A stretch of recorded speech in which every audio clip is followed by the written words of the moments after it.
Distributed సిస్టమ్స్లో next topic RTC messages. Okay, last క్లాస్లో already మనం ఆర్టీసీ అంటే ఏంటి, దానికి ఇంప్లిమెంటేషన్ ఎలా ఉంటుంది నేర్చుకున్నాం. సో ఆర్టీసీ అంటే ఏంటి, ఒక సిస్టమ్ దగ్గర మనం వర్క్ చేస్తూ రిమోట్ లొకేషన్లో ఉన్న సిస్టంలో ఉన్న ప్రొసీజర్ని కాల్ చేసే ఆ మెథడ్ ఆ ప్రాసెస్ ఏదైతే ఉందో దాన్నే రిమోట్ ప్రొసీజర్ కాల్ అంటాం, దాన్నే ఆర్టీసీ అంటాము అని చెప్పుకున్నాం. ఏదైతే ఒక సిస్టమ్ దగ్గర అంటే ఏ సిస్టమ్ నుంచి అయితే మనం కాల్ చేస్తున్నామో ఆ సిస్టమ్ని ఏమని పిలుస్తామని నేర్చుకున్నాం, క్లయింట్ అని పిలుస్తాం. ఏ సిస్టమ్ నుండి అయితే మనం ప్రొసీజర్స్ని కాల్ చేస్తున్నామో దాన్ని సర్వర్ అంటాం. ఓకే కదా. సో మనం ఏ సిస్టమ్ నుంచి అయితే మనం ఒక సిస్టమ్ దగ్గర వర్క్ చేస్తూ ఆ రిమోట్ లొకేషన్లో ఉన్న సిస్టమ్ దగ్గర ఉన్న ప్రొసీజర్స్ని మనం కాల్ చేస్తున్నాం. ఇలా కాల్ చేసేటప్పుడు ఒక సిస్టమ్ నుంచి రిమోట్ లొకేషన్లో ఉన్న సిస్టమ్ దగ్గర నుంచి సంథింగ్ ఏదో ఒక ఫంక్షన్ని మనం function is nothing but procedure, ఈ ప్రొసీజర్ని కాల్ చేసే మెథడ్ ఏదైతే ఉందో దాన్ని ఆర్టీసీ అంటాము. ఓకే, మరి అలా కాల్ చేసేటప్పుడు ఏదైతే కాల్ చేస్తున్నామో దాన్ని క్లయింట్ అని అంటున్నాం. పర్టికులర్ ఫంక్షన్ అనేది పర్టికులర్ ప్రొసీజర్ అనేది నువ్వు ఎగ్జిక్యూట్ చేసి దానికి సంబంధించిన రిజల్ట్ పంపించు అని, దీనికి సంబంధించిన రిక్వెస్ట్ అనేది ఎవరు క్లయింట్ అనేది సర్వర్కి పంపిస్తుంది. అదేవిధంగా ఆ సర్వర్ ఆ రిక్వెస్ట్ని యాక్సెప్ట్ చేసిన తర్వాత దానికి సంబంధించిన ప్రాసెస్ అంతా ఎగ్జిక్యూట్ చేసి దానికి సంబంధించిన రిజల్ట్ అనేది క్లయింట్కి పంపిస్తుంది అని నేర్చుకున్నాం.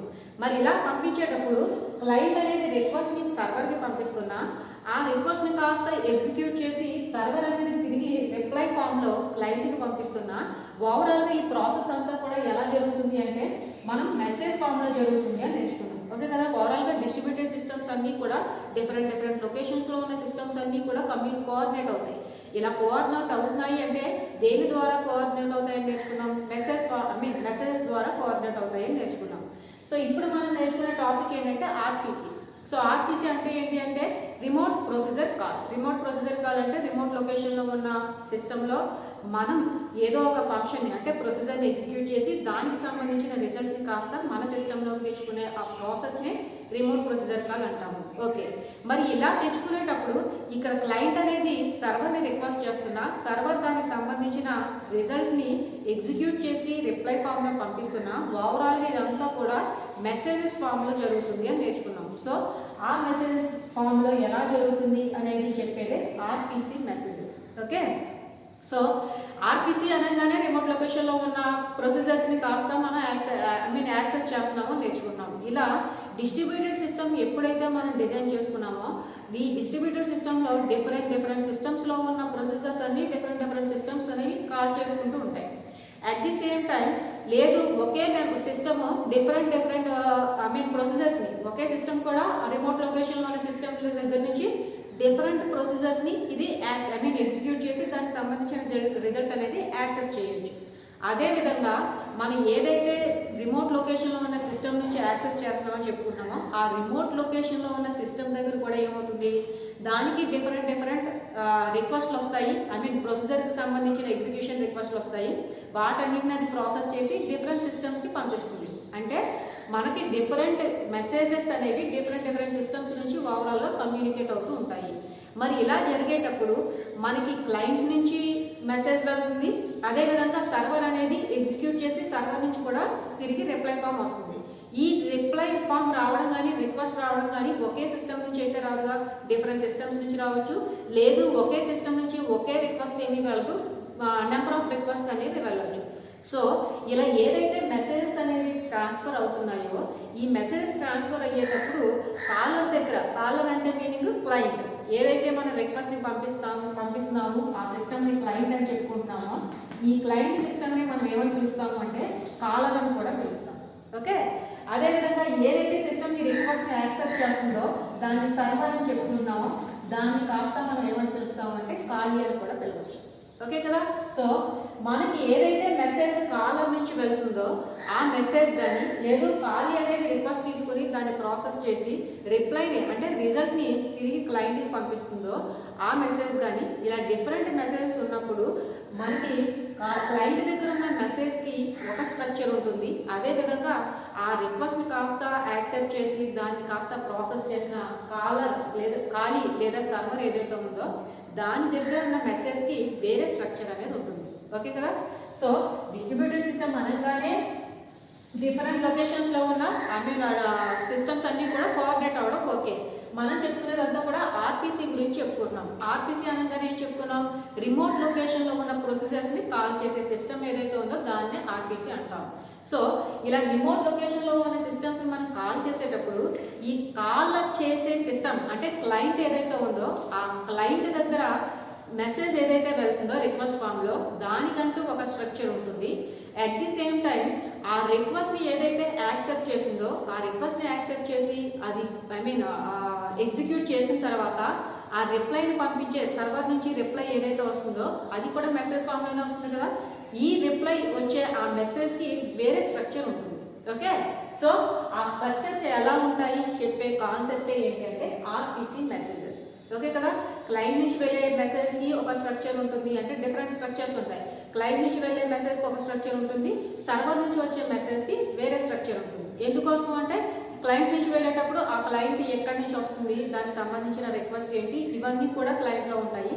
సర్వర్ దగ్గర నుంచి వచ్చేటప్పుడు ఆ సర్వర్కి సంబంధించిన రిప్లై వచ్చేటప్పుడు దాని రిజల్ట్కి సంబంధించింది, ఆ రిజల్ట్ ఏ ఫామ్లో ఉంది, ఏ వెర్షన్, వాటికి సంబంధించినదంతా కూడా సర్వర్ మెసేజ్లో ఉంటుంది. సో ఓవరాల్గా మెసేజ్ ఏదైతే ఉందో ఆర్టీసీ మెసేజెస్ ఏవైతే ఉన్నాయో ఈ మెసేజెస్ అన్ని క్లయింట్ దగ్గర ఒక స్ట్రక్చర్ ఉంటుంది, at the same time server దగ్గర ఉన్న మెసేజ్ వేరే స్ట్రక్చర్ ఫామ్ ఉంటుంది. అంటే డిఫరెంట్ ఫామ్స్లో అవి ట్రాన్స్ఫర్ అవుతూ ఉంటాయి అన్నమాట.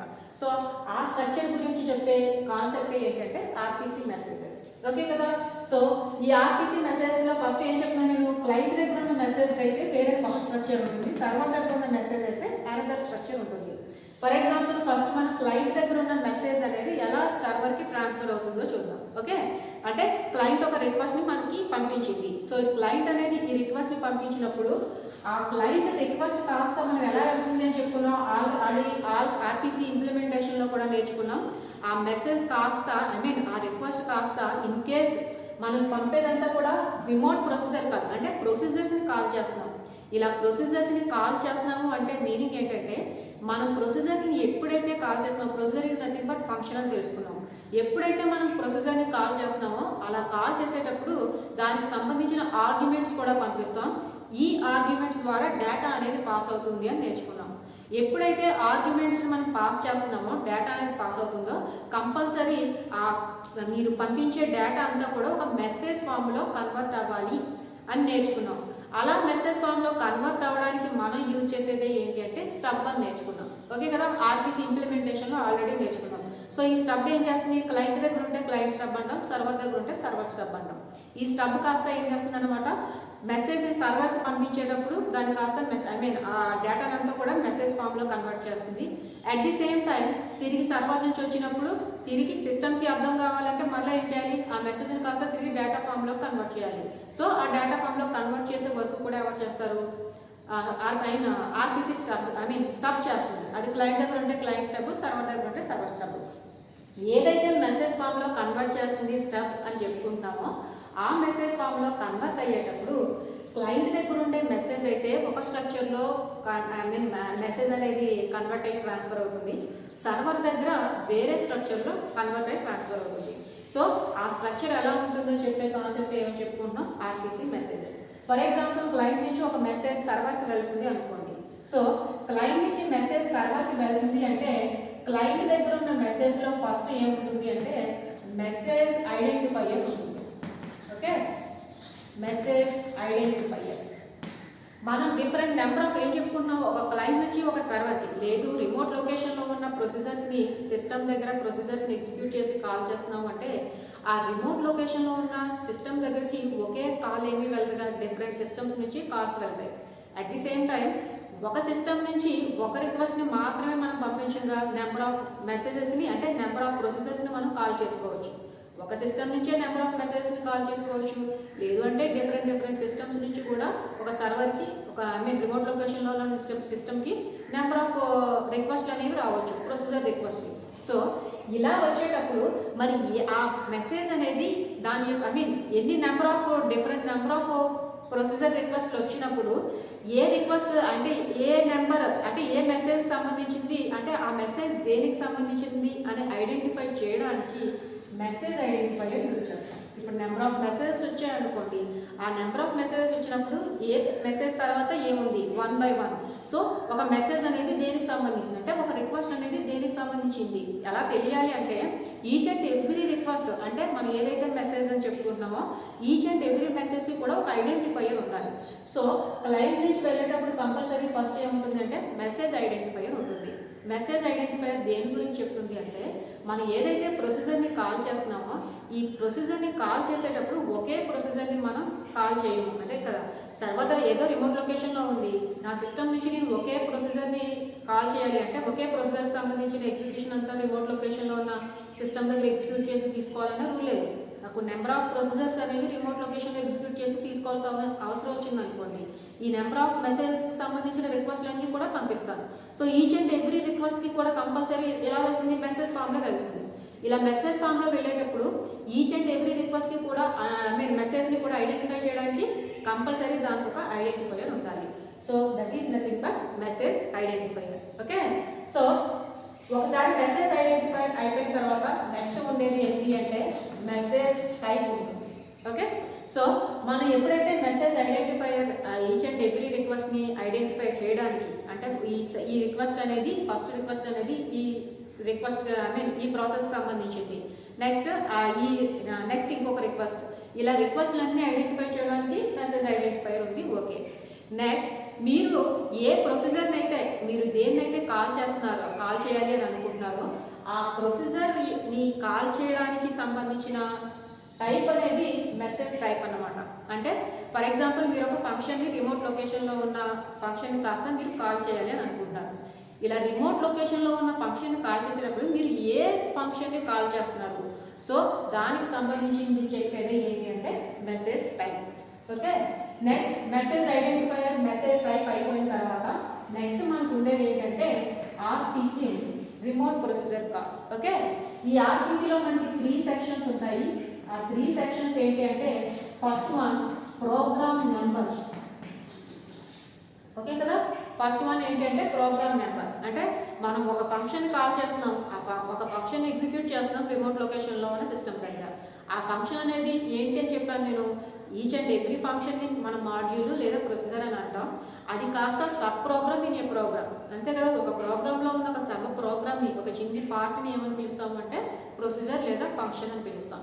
ఈ సబ్ ప్రోగ్రామ్నే కదా మనం ఓవరాల్గా ఆ రిమోట్ లొకేషన్లో ఎగ్జిక్యూట్ చేసి తిరిగి దాని రిజల్ట్ని యాక్సెస్ చేసే ప్రాసెస్ ఏదైతే ఉందో దాన్ని ఆర్టీసీ అంటున్నాం. సో మీరు ఏదైతే ఫంక్షన్ ఎగ్జిక్యూట్ చేయాలని అనుకుంటున్నారో ఆ ఫంక్షన్కి సంబంధించిన ప్రోగ్రామ్ నెంబర్ ఏంటి చెప్పేది ఫస్ట్ ఆర్టీసీలో ఉన్న ఫస్ట్ సెక్షన్.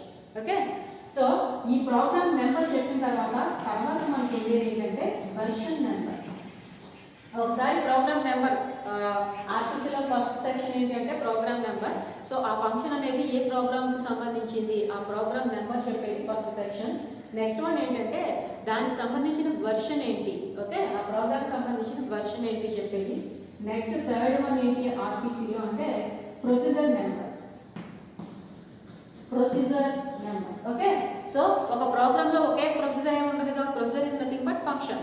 ఒక ప్రోగ్రాంలో ఒక ఫంక్షన్ ఏమి ఉండదుగా. ఎప్పుడు కూడా మనం ఒక ప్రోగ్రామ్ని కాస్త ఫంక్షన్స్గా డివైడ్ చేస్తున్నాము అంటే దేనికోసం డివైడ్ చేస్తాం, ఒక లార్జ్ ప్రోగ్రామ్ యొక్క సైజు లార్జ్గా అయ్యి అట్ ఏ టైంలో మనం దాన్ని ఎగ్జిక్యూషన్ సింగిల్ మోడ్లో చేయలేకపోతే కనుక అప్పుడు మనం ఆ ప్రోగ్రామ్ని కాస్త ఫంక్షన్స్ కింద డివైడ్ చేసుకుంటున్నాం.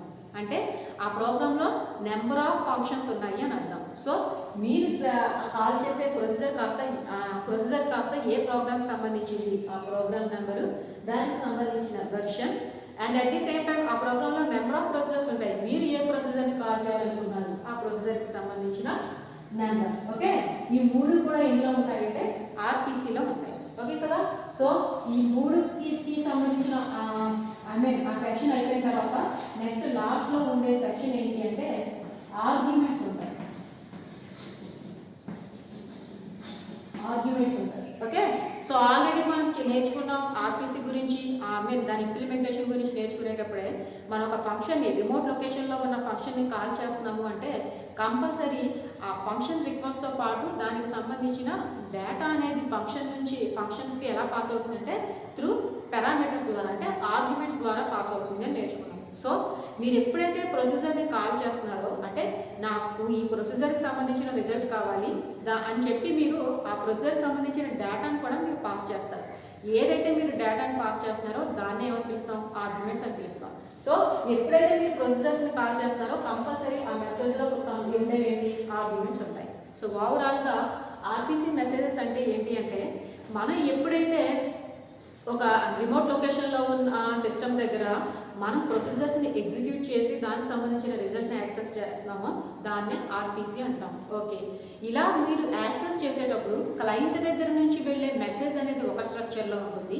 At the same time server ఆ మెసేజ్ని కాస్త యాక్సెప్ట్ చేసి దాని రిజల్ట్ని ఎగ్జిక్యూట్ చేసి తిరిగి రిప్లై క్లయింట్ సర్వర్ నుంచి వచ్చేటప్పుడు అక్కడ సర్వర్ దగ్గర ఉండే మెసేజ్కి వేరే స్ట్రక్చర్ ఉంటుంది. దాన్ని ఏమని పిలుస్తామంటే ఆర్పిసి మెసేజెస్ అని పిలుస్తాం. ఇప్పుడు ఫస్ట్ మనం ఏం చూస్తామంటే క్లయింట్ దగ్గర నుంచి రిక్వెస్ట్ వెళ్ళేటప్పుడు ఆ రిక్వెస్ట్ కాస్త ఇలా మెసేజ్ ఫామ్లో వెళ్తుంది. ఓకే, ఆల్రెడీ మనం ఏ డేటాని పంపించినా రిక్వెస్ట్ మెసేజ్ ఫామ్లో వెళ్తుంది అని నేర్చుకున్నాం. ఇలా మెసేజ్ ఫామ్లో వెళ్తుందంటే మెసేజ్ కన్వర్షన్ అంతా కూడా స్టబ్ చేస్తుంది అని ఆల్రెడీ నేర్చుకున్నారు. ఇలా కన్వర్ట్ చేసేటప్పుడు ఆ మెసేజ్ ఎలా కన్వర్ట్ అవుతుంది, క్లయింట్ దగ్గర ఉండే మెసేజ్ అయితే కనుక ఫస్ట్ మెసేజ్ ఐడెంటిఫైయర్ ఉంటుంది. మెసేజ్ ఐడెంటిఫైయర్ దేనికోసం అంటే మనం ఎప్పుడు కూడా ఈవెన్ ఒక సిస్టమ్ నుంచి మనం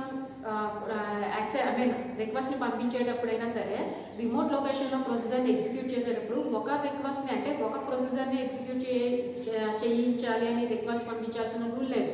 నెంబర్ ఆఫ్ ప్రొసీజర్స్ని ఎగ్జిక్యూట్ చేయించుకోవచ్చు. రిమోట్ లొకేషన్లో ఉన్న నెంబర్ ఆఫ్ ప్రొసీజర్స్ని మనం యాక్సెస్ చేయొచ్చు. సో అంటే రిక్వెస్ట్ అనేది ఒకటే వెళ్ళదు, నెంబర్ ఆఫ్ రిక్వెస్ట్లు వెళ్తాయి. అట్ ది సేమ్ టైం ఎప్పుడు ఒకే సిస్టమ్ నుంచి వెళ్ళాలనే రూల్ లేదుగా.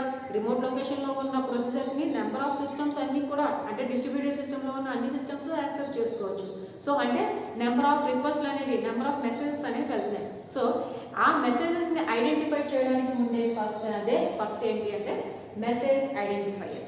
ఓకే, నెక్స్ట్ ఏంటి అంటే మీరు ఏ ప్రొసీజర్ని ఎగ్జిక్యూట్ చేయాలి అని మీరు కావాలనుకుంటున్నారు దానికి సంబంధించిందే నెక్స్ట్ వన్ మెసేజ్ టైప్. ఇక నెక్స్ట్ ఏముండేది ఏంటి అంటే నెక్స్ట్ సెక్షన్లో ఆర్పిసి అనేది ఉంటుంది. ఆ ఆర్పిసి అంటే రిమోట్ ప్రొసీజర్ కాల్. ఈ రిమోట్ ప్రొసీజర్ కాల్లో ఏముంటాయంటే program number, version number, procedure number ఉంటాయి. ఇక ప్రోగ్రామ్ నెంబర్ అంటే ఏం చెప్తున్నాను నేను, ఒక ప్రోగ్రామ్లో ప్రొసీజర్స్ ఉన్నాయి, ఫంక్షన్స్ ఉన్నాయి అంటేనే నెంబర్ ఆఫ్ ఫంక్షన్స్.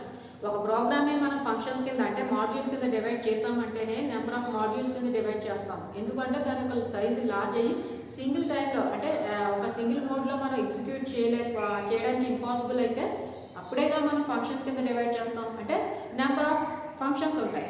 సో ఈ నెంబర్ ఆఫ్ ఫంక్షన్స్ అన్నీ కూడా ఇంట్లో ఉంటాయి, ఒక సింగిల్ ప్రోగ్రామ్లో ఉంటాయి. సో ఈ ప్రోగ్రామ్ నెంబర్ ఏంటి, ఓకే, నెక్స్ట్ ఆ ప్రోగ్రామ్ యొక్క వెర్షన్ ఏంటి, నెక్స్ట్ ఈ ప్రోగ్రాంలో మీరు ఏ ప్రొసీజర్ని కాల్ చేస్తున్నారు, ప్రొసీజర్ని కాల్ చేస్తున్నారు. ఓకే, అది కాస్త పర్టికులర్ ప్రోగ్రామ్లో ఉంటుంది కాబట్టి ప్రోగ్రామ్ నెంబర్ ఇచ్చారు ఆర్పిసిలో. నెక్స్ట్ దాని యొక్క వెర్షన్ ఇచ్చారు. నెక్స్ట్ ఆ ప్రోగ్రాంలో నెంబర్ ఆఫ్ ప్రొసీజర్స్ ఉన్నప్పుడు మరి ఏ ప్రొసీజర్ని మీరు కాల్ చేస్తున్నారు అనేది కూడా దానికి తెలియాలి. కాబట్టి ఆ ప్రొసీజర్కి సంబంధించిన నెంబర్ ఉంటుంది. And at the same time మనం ఎప్పుడైతే రిమోట్ లొకేషన్లో ఉన్న ప్రొసీజర్స్ని ఎగ్జిక్యూట్ చేసి మేము దాని రిజల్ట్ని యాక్సెస్ చేస్తున్నామో ఆబ్వియస్లీ మనం ఏం చేస్తాం, కంపల్సరీ ఆ ఫంక్షన్స్కి సంబంధించిన డేటాను కాస్త మనం పాస్ చేస్తాం. డేటాను పాస్ చేయడం అంటే దాన్ని కాస్త ఏ ఫామ్లో ఎలా ఉంటుంది, ఆర్గ్యుమెంట్స్ ద్వారా ఫంక్షన్స్లో డేటా అనేది పాస్ అవుతూ ఉంటుంది. సో కంపల్సరీ ఇది క్లయింట్ నుంచి వస్తుంది కాబట్టి లాస్ట్ ఏమి ఉండాలి, ఆర్గ్యుమెంట్స్ కూడా ఉండాలి. సో రిమోట్ ఆర్పిసిలో మెసేజెస్లో స్ట్రక్చర్ అనేది మెసేజ్ యొక్క స్ట్రక్చర్ అనేది క్లయింట్ దగ్గర అయితే ఒక విధంగా ఉంటుంది, సర్వర్ దగ్గర అయితే ఒక విధంగా ఉంటుంది. క్లయింట్ దగ్గర మనం చూస్తాం, క్లయింట్ దగ్గర నుంచి వెళ్ళే మెసేజ్లో ఏముంటాయన్నమాట, మెసేజ్ ఐడెంటిఫైయర్ ఉంటుంది, మెసేజ్ టైప్ ఉంటుంది. నెక్స్ట్ ఆర్పిసి సెక్షన్ ఇది. ఈ ఆర్పిసిలో program number, version number, next procedure number ఉంటాయి. ఆబ్వియస్లీ ఫంక్షన్ అనగానే మనం ఆర్గ్యుమెంట్స్ని పాస్ చేస్తాం కాబట్టి లాస్ట్లో ఏముంటాయి, ఆర్గ్యుమెంట్స్ కూడా ఉంటాయి. సో ఇవన్నీ కూడా ఒక సింగిల్ మెసేజ్ కింద ప్యాక్ అయ్యి సర్వర్ దగ్గరికి మీరు ఏదైతే రిమోట్ లొకేషన్లో ఉన్న సిస్టమ్ నుంచి ప్రొసీజర్ని ఎగ్జిక్యూట్ చేయాలనుకుంటున్నారో అక్కడికి మీ రిక్వెస్ట్తో పాటు ఇవన్నీ కూడా డీటెయిల్స్ అన్నీ కూడా వెళ్తాయి అన్నమాట. ఓకే, ఇక నెక్స్ట్ వన్ ఏంటంటే నెక్స్ట్ ఏం చెప్తున్నాను నేను, సర్వర్. అంతేగా క్లయింట్ దగ్గర నుంచి మెసేజ్ వెళ్తుంది, ఆ క్లయింట్ దగ్గర నుంచి వెళ్ళే మెసేజ్ కాస్త ఎలా వెళ్తుంది అనేది మనం చూసాం. ఓకే, మరి ఈ క్లయింట్ దగ్గర నుంచి మెసేజ్ వెళ్ళిందని కాస్త యాక్సెప్ట్ చేసి సర్వర్ ఏం చేస్తుంది, దాన్ని కాస్త ప్రాసెస్ చేసి ఎగ్జిక్యూట్ చేసి రిజల్ట్ని కాస్త క్లయింట్కి పంపిస్తుంది. అంటే రిజల్ట్ని కాస్త క్లయింట్కి పంపిస్తుంది అంటే మళ్ళీ సర్వర్ దగ్గర ఏమవుతుంది, ఆ మెసేజ్ యొక్క స్ట్రక్చర్ వేరే విధంగా ఉంటుంది. Okay, and at the same time server దగ్గర ఎప్పుడైతే మనకి రిప్లై ఫామ్లో సర్వర్ నుంచి మెసేజ్ వస్తుందో ఈ మెసేజ్ అనేది మనకి 2 టైప్స్లో ఉండొచ్చు. అంటే మీనింగ్ ఏంటంటే అయితే ఆ మెసేజ్ అనేది సక్సెస్ఫుల్ మెసేజ్ అవ్వచ్చు, లేదు అంటే ఆ మెసేజ్ అనేది ఫెయిల్ అవ్వచ్చు. మెసేజ్ ఫెయిల్ అవ్వడం అంటే మీనింగ్ ఏంటంటే ఒక క్లయింట్ అనేది సర్వర్ దగ్గర ఉన్న ప్రొసీజర్ని ఎగ్జిక్యూట్ చేయాలి అని అనుకుంటున్నారు. ఓకే, మనం ఏం చెప్పాం, ఎప్పుడైతే ప్రొసీజర్ని ఎగ్జిక్యూట్ చేసి దాని రిజల్ట్ని యాక్సెస్ చేస్తున్నాడో క్లయింట్, దానికి సంబంధించిన డేటా అంతా కూడా ఆర్గ్యుమెంట్స్ ఫామ్లో పంపిస్తాడు అని చెప్పుకుంటున్నాం. మీరు పంపించిన ఆర్గ్యుమెంట్స్ సర్వర్ దగ్గర ఉన్న ఆ ప్రొసీజర్కి సంబంధించిన ఆర్గ్యుమెంట్స్తో మిస్ మ్యాచ్ చేయాలి అనుకోండి, ఆటోమేటిక్గా ఏమవుతుందంటే మనం యాక్సెస్ చేసే ఆ రిజల్ట్ కాస్త ఫెయిల్ అవుతుంది అనమాట. అంటే సర్వర్ ఏం చేస్తుంది, ఆ రిక్వెస్ట్ని కాస్త యాక్సెప్ట్ చేయకుండా మనకి ఎర్రర్ మెసేజ్ అనేది పంపిస్తుంది. Okay, at the same time server దగ్గర ప్రొసీజర్స్ ఉన్నాయి, క్లయింట్ యాక్సెస్ చేస్తుంది రిక్వెస్ట్ ద్వారా. ఓకే, బట్ ఆ ప్రొసీజర్స్ని ఏ క్లయింట్స్ అనేవి యాక్సెస్ చేయాలి అంటే సర్వర్ దగ్గర ఉన్న రిమోట్ లొకేషన్లో ఉన్న సిస్టమ్ దగ్గర ఉన్న ప్రొసీజర్స్ అన్నీ కూడా అన్ని క్లయింట్స్ యాక్సెస్ చేయాలన్న రూల్ లేదు. మేబీ కొన్ని ప్రొసీజర్స్కి అంటే కొన్ని ఫంక్షన్స్కి రిస్ట్రిక్షన్ అనేది పెట్టవచ్చు. ఓకే, ఆ రిస్ట్రిక్షన్ అనేది ఉన్నప్పుడు అటువంటి ప్రొసీజర్స్ని మీరు యాక్సెస్ చేయాలి అంటే క్లయింట్ అనేది యాక్సెస్ చేయాలి అంటే కంపల్సరీ ఆ క్లయింట్ అనేవాడు అథెంటికేటెడ్ క్లయింట్ అయి ఉండాలి. ఓకే, దానికి అథెంటికేటెడ్ క్లయింట్ అయితేనే మాత్రమే, అంటే దానికి యాక్సెసిబిలిటీ పర్మిషన్స్ ఉంటే మాత్రమే యాక్సెస్ చేసే ప్రొసీజర్స్ కూడా ఉంటాయి. సో నేనేం చెప్తాను, సర్వర్ నుంచి మనకి రిప్లై ఎప్పుడైతే మనం క్లయింట్ నుంచి మెసేజ్ని పంపించామో ఆ మెసేజ్ అనేది ఫామ్లో ఉంటుంది అని చెప్పుకున్నాం. ఓకే, మరి సర్వర్ నుంచి రిప్లై వచ్చేటప్పుడు ఆ రిప్లై అనేది 2 టైప్స్లో ఉంటుంది. అయితే సక్సెస్ఫుల్ మెసేజ్ అవ్వచ్చు లేదా ఫెయిల్యూర్ మెసేజ్ అవ్వచ్చు. ఎప్పుడు ఫెయిల్యూర్ అవుతుంది, సక్సెస్ఫుల్ మెసేజ్ అంటే ఓకే, ఎప్పుడు ఫెయిల్యూర్ అవుతుంది అంటే మన క్లయింట్ నుంచి మెసేజ్ని పంపించేటప్పుడు మనం ఓవరాల్గా అంతా చేసేదంతా కూడా ప్రొసీజర్ కాల్ కాబట్టి కంపల్సరీ ఏం చేయాలి, ఆర్గ్యుమెంట్స్ అనేదాన్ని పాస్ చేస్తాం. ఇలా పంపించే ఆర్గ్యుమెంట్స్ అనేవి సర్వర్ దగ్గర ఉన్న ఆ ప్రొసీజర్ కాల్లో ఉన్న ఆర్గ్యుమెంట్స్తో మిస్ మ్యాచ్ అయితే కనుక కంపల్సరీ మనకి రిప్లైలో ఏమొస్తుంది, ఫెయిల్యూర్ మెసేజ్ వస్తుంది. అంటే ఫెయిల్యూర్ రిప్లై వస్తుంది.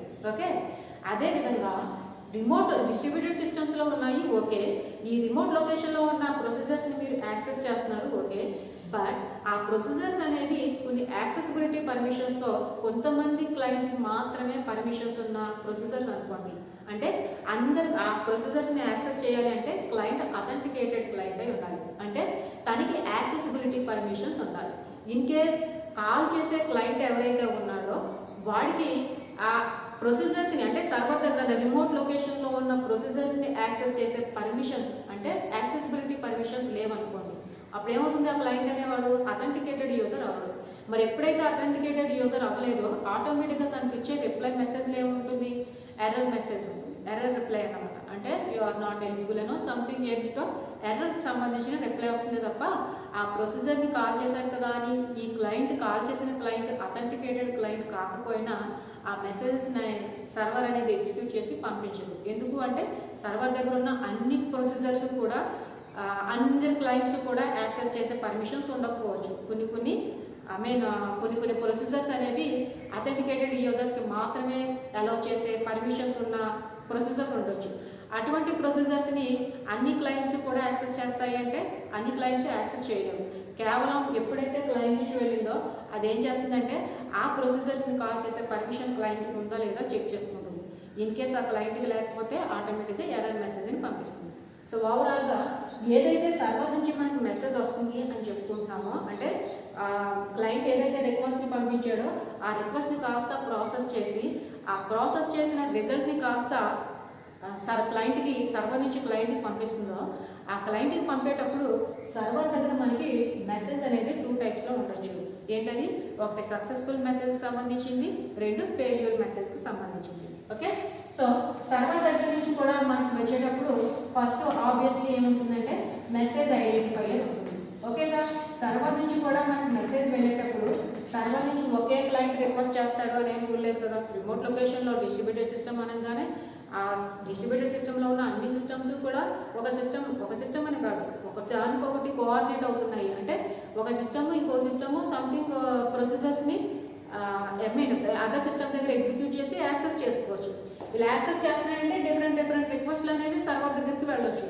మరి ఇలా డిఫరెంట్ రిక్వెస్ట్లు వెళ్ళినప్పుడు దానికి సంబంధించిన వాటన్నిటిని ప్రాసెస్ చేసేటప్పుడు ఆ మెసేజ్ అనేది కంపల్సరీ ఈచ్ అండ్ ఇండివిజువల్ మెసేజ్కి ఐడెంటిఫైయర్ ఉండాలి. సో ఫస్ట్ ఆబ్వియస్లీ ఏముంటుంది, సర్వర్ దగ్గర మెసేజ్ ఫామ్లో కూడా మెసేజ్ ఐడెంటిఫైయర్ ఉంటుంది. ఓకే, మెసేజ్ ఐడెంటిఫైయర్ ఉన్న తర్వాత ఆ మెసేజ్కి సంబంధించిన టైప్, అంటే ఏ టైప్ ఆఫ్ ప్రొసీజర్ని వాడు కాల్ చేశారు, ఓకే, దానికి సంబంధించిన టైప్ ఉంటుంది. ఓకే కదా. సో నెక్స్ట్ ఏముంటుంది అంటే రిప్లై స్టేటస్ ఉంటుంది. ఓకే, నెక్స్ట్ ఉండేది ఏంటంటే రిప్లై స్టేటస్. నెక్స్ట్ ఉండేది ఏంటి అంటే రిప్లై స్టేటస్ తర్వాత దానికి సంబంధించిన రిజల్ట్ ఉంటుంది. ఇది సర్వర్ దగ్గర మెసేజ్ పంపించేటప్పుడు అంటే సర్వర్ మెసేజ్ యొక్క వన్ ఆఫ్ ది స్ట్రక్చర్. నేనేం చెప్పాను, సర్వర్ దగ్గర నుంచి ఏదైతే మెసేజ్ వస్తుందో ఆ మెసేజ్ అనేది సక్సెస్ఫుల్ మెసేజ్ అవ్వచ్చు, ఫెయిల్యూర్ మెసేజ్ అవ్వచ్చు. అంటే సక్సెస్ఫుల్ మెసేజ్కి ఒక స్ట్రక్చర్, ఫెయిల్యూర్ మెసేజ్కి ఒక structure. So in case client అనేవాడు రిక్వెస్ట్ చేశాడు, ఆ క్లయింట్ అనేవాడు ఏ ప్రొసీజర్ అయితే రిక్వెస్ట్ చేశాడో ఆ ప్రొసీజర్ని యాక్సెస్ చేసే పర్మిషన్స్ క్లయింట్కి ఉన్నాయి, లేదా ఇన్ కేస్ అవి అథెంటికేటెడ్ ప్రొసీజర్స్ కాదు, నార్మల్గానే అందరూ యాక్సెస్ చేసేవి అయితే క్లయింట్ అనేవాడు ఆర్గ్యుమెంట్స్ పాస్ చేసేటప్పుడు కూడా ఆ ఆర్గ్యుమెంట్స్ కూడా కరెక్ట్గా మ్యాచింగ్ అయ్యాయి అంటే ఆటోమేటిక్గా సర్వర్ ఏం చేస్తుంది, ఆ ప్రొసీజర్ని కాస్త ఎగ్జిక్యూట్ చేసి దానికి సంబంధించిన రిజల్ట్ని పంపిస్తుంది. ఏదైతే ఆ ప్రొసీజర్ని ఎగ్జిక్యూట్ చేసి రిజల్ట్ని పంపిస్తుందో ఆ రిజల్ట్లో ఏముంటాయంటే ఫస్ట్ మెసేజ్ ఐడెంటిఫైయర్ ఉంటుంది. అంటే దేనికి సంబంధించిన తాను రిక్వెస్ట్ ఏదైతే పంపించాడో దానికి సంబంధించిన ఐడెంటిఫైయర్ ఒకటి. నెక్స్ట్ వన్ ఏ ప్రొసీజర్ని తను కాల్ చేశాడు దానికి సంబంధించిన message type. Next reply status. ఈ రిప్లై స్టేటస్ ఏముంటాయి, అయితే సక్సెస్ఫుల్ లేదా ఫెయిల్యూర్. మనకి ఇక్కడ రిజల్ట్ వచ్చింది అంటే ఈ రిప్లై స్టేటస్ ఏంటన్నమాట, సక్సెస్ఫుల్. అంతేగా, రిజల్ట్ వచ్చింది అంటే కంపల్సరీ మనం పంపించిన రిక్వెస్ట్ కాస్త అది యాక్సెప్ట్ చేసింది, దానికి సంబంధించిన ప్రాసెస్ని ఎగ్జిక్యూట్ చేసి రిప్లై పంపించింది. కాబట్టి రిప్లై స్టేటస్ అనేది ఇప్పుడు ఏముంది ఇక్కడ సక్సెస్ఫుల్ అన్నమాట. నెక్స్ట్ ఏముంది, ఎప్పుడైతే రిప్లై స్టేటస్ ఇచ్చిందో అది కాస్త సక్సెస్ఫుల్ అయిందో ఆటోమేటిక్గా ఆ రిప్లైలో ఏముంటాయి, ఆ ప్రొసీజర్కి సంబంధించిన ఎగ్జిక్యూషన్కి సంబంధించిన రిజల్ట్ ఉంటుంది. కాబట్టి ఇది కొన్ని దాంట్లో రిజల్ట్. ఓకే, సో సర్వర్ దగ్గర నుంచి మనకి మెసేజ్ వచ్చేటప్పుడు దాని యొక్క స్ట్రక్చర్లో ఏముంటాయి, message identifier, message type, next one reply status. Reply status అనేది అయితే సక్సెస్ఫుల్ అవ్వాలి లేదా ఫెయిల్యూర్ అవ్వాలి. ఇక్కడ మనం దేని గురించి చెప్పుకుంటాం, ఇన్ కేస్ మనం పంపించిన రిక్వెస్ట్, క్లయింట్ పంపించిన రిక్వెస్ట్ కాస్త సక్సెస్ఫుల్ అయితే ఏముంటాయి, రిజల్ట్ ఉంటుంది. ఇన్ కేస్ సక్సెస్ఫుల్ కాకపోతేనో, ఓకే, సో సక్సెస్ఫుల్ అయినా కాకపోయినా ఏ మెసేజ్ అయితే వాడు పంపించాడో, ఏ రిక్వెస్ట్ అయితే పంపించాడో దానికి సంబంధించిన ఐడెంటిఫైయర్ ఉంటుంది ఆబ్వియస్లీ. ఓకే, నెక్స్ట్ వన్ ఏంటి, వాడు ఏ ప్రొసీజర్ని కావాలనుకుంటున్నాడు దానికి సంబంధించిన టైప్ ఉంటుంది. ఓకే, నెక్స్ట్ వన్ ఏముంటుంది, ఆబ్వియస్లీ రిప్లై స్టేటస్ ఉంటుంది.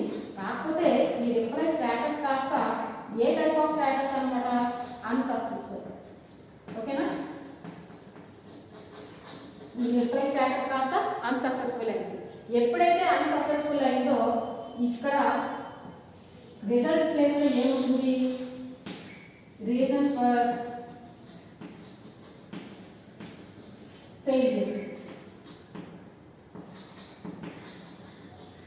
ఓకేనా, సో మనకి సర్వర్ దగ్గర నుంచి వచ్చే మెసేజ్ అనేది 2 టైప్స్లో ఉంటుంది, అయితే సక్సెస్ఫుల్ మెసేజ్ లేదా failure message. In case message అనేది సక్సెస్ఫుల్ అయితే కనుక, సక్సెస్ఫుల్ అయితే అప్పుడు ఏమైంది, ఫస్ట్ ఏముంటుంది, ఆబ్వియస్లీ మెసేజ్ ఐడెంటిఫైయర్ ఆ రిక్వెస్ట్, ఆ ప్రొసీజర్ అనేది ఏ రిక్వెస్ట్కి సంబంధించింది.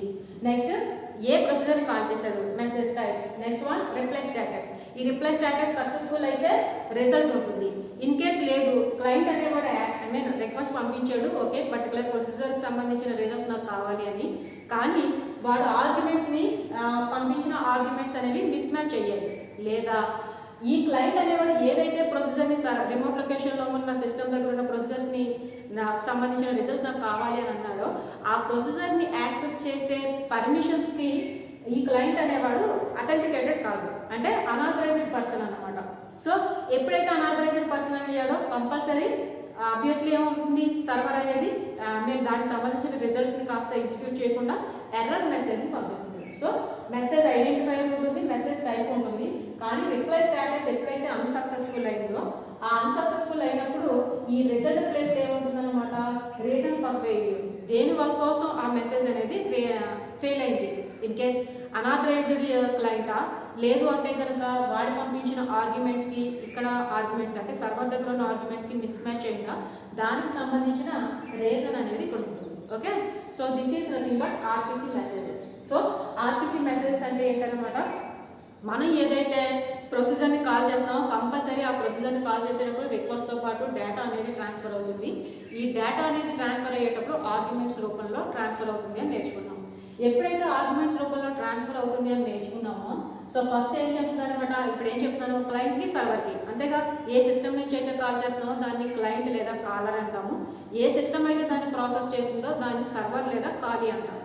సో క్లయింట్ నుంచి వెళ్ళే మెసేజ్కి ఒక స్ట్రక్చర్ ఉంటుంది, సర్వర్ నుంచి వెళ్ళే మెసేజ్కి ఒక అనదర్ స్ట్రక్చర్ ఉంటుంది.